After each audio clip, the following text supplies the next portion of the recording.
Hello guys, I hope आप सभी अच्छे होंगे। तो आज हम इस वाले में सॉल्व असाइनमेंट देखने वाले हैं। एक्चुअली आपका BPCS 185 के जो भी सॉल्व असाइनमेंट है उसमें हम दिखाने वाले हैं, ठीक है।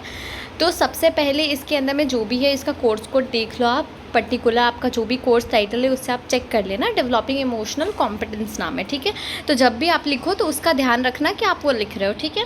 अब आपको कब ये सेशन में सबमिट करना है वो भी देख लेते हैं। मतलब जनवरी 2024 के सेशन के जितने भी लोग होंगे वो इसको सबमिट कर सकते हैं। मतलब अभी के टाइम के जो आपके असाइनमेंट चल रहे हैं ना, जो आपको सबमिट करने हैं अभी हाल में, तो वो आप कर सकते हो इसमें, ठीक है। आपका लास्ट डेट ऑफ सबमिशन 30 सितंबर 2024 है। वैसे मैं सच बताऊँ तो 30 सितंबर से थोड़ा सा एक्सटेंड हो जाता है, आप अक्टूबर तक भी सबमिट कर सकते हो। बट स्टिल आप ट्राई करो कि आप 30 सितंबर तक कर सको, ठीक है। क्योंकि जितना जल्दी आप कर लोगे तो बाद में आपको वो टेंशन नहीं होगी, बाद में आपको पढ़ना भी है, राइट। तो इसलिए 30 सितंबर तक आप सारी चीज़ें वो कर लेना, ठीक है। आपको स्टडी सेंटर में जाके आपको देना है, या फिर अगर आपके गूगल फॉर्म दी गई है आपके स्टडी सेंटर की तरफ से तो फिर आप उस पर भी फिल कर सकते हो, ठीक है। वो आपके ऊपर डिपेंड करता है। इंस्ट्रक्शंस वगैरह है, वैसे कुछ रिक्वायरमेंट नहीं है उतनी, तो आप आराम से पढ़ सकते हो, ठीक है। चेक कर लो। इसमें जो होते हैं ना असाइनमेंट, हमेशा जब भी बनते हैं तो वो एक या दो या नहीं, एक तो नहीं होते, 2 या 3 कैटेगरी में हमेशा बटी हुई रहती है, ठीक है। इस वाले में अगर आप देखो तो इसमें आपको 2 कैटेगरी दिख जाएंगी, ठीक है। इसका मार्क्स वगैरह आपको बताएगी कि कितने मार्क्स होंगे, कितने आपको कितना लिखना है, कितने पेजेस तक होने वाले, वो सारी चीज़ें होती है, ठीक है। तो यहाँ पे आपको फर्स्ट कैटेगरी में 3 क्वेश्चन मिल जाएंगे जो 20-20 मार्क्स का है। हर क्वेश्चन 20 मार्क का होल्ड करता है, जो 60 मार्क के पूरे हो गए, ठीक है। तो आपको इसके बारे में लिखना है। देन असाइनमेंट 2 में आपको 8 क्वेश्चन मिल जाएंगे जो ईच क्वेश्चन के 5-5 मार्क्स है, ठीक है। अब हम इसके आंसर्स देख लेते हैं ताकि मतलब आपको आइडिया हो जाए। ये सारी चीज़ों का आंसर हमने लिखा हुआ है, ठीक है। ओके तो ये रहे आपके सॉल्व असाइनमेंट, जिसमें से आप लिख सकते हो। इनकेस आपको ऐसा लग रहा है कि वीडियो से आप नहीं लिख सकते हो तो आप PDF परचेज़ कर सकते हो। बट जब आप PDF लेते हो तो वो आपको परचेज़ करना पड़ेगा, सॉरी फॉर दैट। अगर आप परचेज़ नहीं करना चाहते हो तो कोई प्रॉब्लम नहीं है, आप वीडियो से आराम से लिख सकते हो। मैं नॉर्मल स्पीड में इसको सारी चीज़ें बता देती हूँ, मतलब दिखा देती हूँ, ठीक है। तो ये है BPCS 185 डेवलपिंग इमोशनल कॉम्पिटेंस का सॉल्व असाइनमेंट, जिसकी फर्स्ट कैटेगरी जो असाइनमेंट 1 वाले में सेक्शन में थी उसमें 500 वर्ड में लिखना है। मतलब जो 20-20 मार्क के 3 क्वेश्चन थे ना, उसमें 500 वर्ड्स की सारी चीज़ें होनी चाहिए। मतलब जो आंसर होगा आप ट्राई करो कि लगभग 500 वर्ड्स के हो, जो 4 से 5 पेजेस तक जाते हैं। कोई भी 20 मार्क के क्वेश्चन आप ट्राई करो कि आप 5 पेजेस कम से कम लिख ही लो, ठीक है। मतलब ये वर्ड्स पे फोकस मत करो, 5 लिख लो, अच्छे मार्क्स मिल जाएंगे, जो हमारा एक्सपीरियंस है, ठीक है। तो हम आ जाते हैं क्वेश्चन नंबर 1, ठीक है। Define emotional intelligence, discuss the historical development and components of emotional intelligence.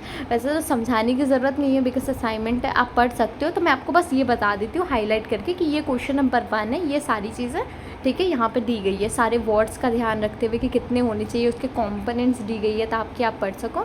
Then question number 2 पे भी आप देख सकते हो, उसके मीनिंग और इम्पॉर्टेंस देखी गई है सेल्फ कंट्रोल की।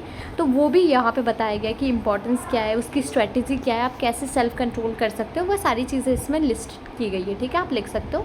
देन थर्ड क्वेश्चन में ये बताया गया है कि हाँ मीनिंग क्या है इमोशनल कॉम्पिटेंस का, ये जो स्ट्रेटेजी क्या है कि आप अपने इमोशनल कॉम्पिटेंस को और ज़्यादा डेवलप कर सकते हो। तो उसकी भी आंसर्स यहाँ पे प्रॉपर दी गई है, स्ट्रेटेजीज आप देख सकते हो। और एक चीज़ जो मुझे बतानी थी पर्टिकुलरली, वो ये है कि आप जब असाइनमेंट लिखो ना तो आप ट्राई करो कि पॉइंटर्स का ज़्यादा ध्यान रखना। इवन अगर आप इससे नहीं लिखना चाहते हो, आप चाहते हो कि बस आइडिया इससे मिल जाए और ख़ुद से लिख रहे हो, तो अच्छी बात है, आप लिख सकते हो। मेक श्योर कि जो हो, अगर उसमें पॉइंटर्स पॉसिबल है तो आप पॉइंट्स के अकॉर्डिंग लिखो, वो ज़्यादा अट्रैक्टिव लगती है, ठीक है। चाहे वो असाइनमेंट एग्ज़ाम के लिए लिख रहे हो या असाइनमेंट के लिए लिख रहे हो, मैटर नहीं करते, पॉइंटर्स का ध्यान रखो, ठीक है, अगर पॉसिबल है। अब हम असाइनमेंट 2 वाले सेक्शन की अगर देखो, ठीक है, तो ये 5 मार्क्स के क्वेश्चन है, तो अबाउट 100 वर्ड्स के होंगे कि आप 100 वर्ड्स में लिख सकते हो, जो 1 या 1.5 पेजेस होते हैं मेनली, ठीक है, आप लिख सकते हो उसके अकॉर्डिंग। देन इसमें बताएगी ये बेनिफिट क्या है इमोशनल इंटेलिजेंस की, उसकी सारी चीज़ें आपको दिख जाएंगी यहाँ पे प्रॉपर, ठीक है, लाइक सोशल स्किल्स है। देन कॉम्पोनेंट ऑफ इमोशंस आपको दिख जाएंगे, psychological, subjective feeling, cognitive process, behavioural reaction. And then question number 6 की अगर आप बात करो तो इमोशनल कॉम्पिटेंस का जो मॉडल है उसके बारे में बात की गई है, ठीक है, कि लाइक पर्सनल कॉम्पिटेंस की अगर आप बात करो तो उसमें सेल्फ सेल्फ अवेयरनेस होती है, सेल्फ मैनेजमेंट होती है। अगर आप सोशल कॉम्पिटेंस की बात करते हो तो उसमें भी सोशल अवेयरनेस होती है। देन रिलेशनशिप मैनेजमेंट होती है, बिकॉज सोशली वो कनेक्शन की बात होती है, राइट। देन क्वेश्चन नंबर 7 में आप देखो तो सेल्फ रेगुलेशन और सेल्फ मोटिवेशन के बारे में बताई गई है। तो थोड़ी थोड़ी चीज़ें लिखी आप इसमें ना, मतलब जितना हमने लिखा है उसमें आप ऐड ऑन भी कर सकते हो। इन केस आपको और पॉइंट्स पता है या आपको मिल जाता है तो दैट्स ग्रेट, आपका आंसर और ज़्यादा अच्छा हो जाएगा, ठीक है। तो बेशक आप आराम से ऐड कर सकते हो। देन डेवलपिंग पॉजिटिव एटीट्यूड इसके अंदर में, तो पॉजिटिव एटीट्यूड के बारे में कि कैसे आप डेवलप कर सकते हो, लाइक ट्रेन कर सकते हो अपनी बॉडी को, पॉजिटिव थॉट्स ला सकते हो, आप नेगेटिव चीज़ों को कम नोटिस करो, वो चीज़ों को कैसे सही कर सकते हो, ये सारी चीज़ें होती है।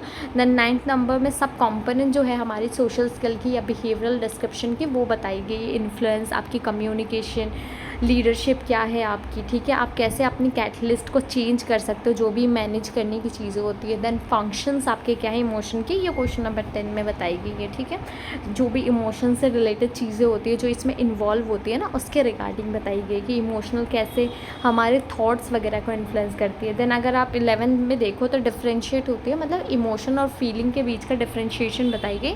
ये भी हमने कम बताया बिकॉज ऑब्वियसली 5 मार्क्स का ज़्यादा कुछ नहीं है, बट आप ऐड करना चाहते हो बेशक आप ऐड कर सकते हो, ठीक है। ये था हमारे साइड से जो भी सॉल्व असाइनमेंट सारे क्वेश्चंस के जो उसमें है, ठीक है।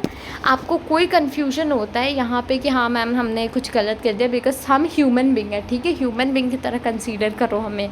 तो मतलब अगर ऐसा कुछ होता है तो आप पूछ लो, बेशक कोई प्रॉब्लम नहीं है। कमेंट सेक्शन में PDF परचेज़ करना पड़े तो आप क्वेरी ग्रुप में मैसेज कर देना, होप आप ज्वाइन हो। अगर आप नहीं भी हो ज्वाइन, आपने नहीं किया तो आपको मिल जाएगा डिस्क्रिप्शन बॉक्स में, आप ज्वाइन कर सकते हो बेशक, ठीक है। तब तक के लिए बाय बाय, टेक केयर।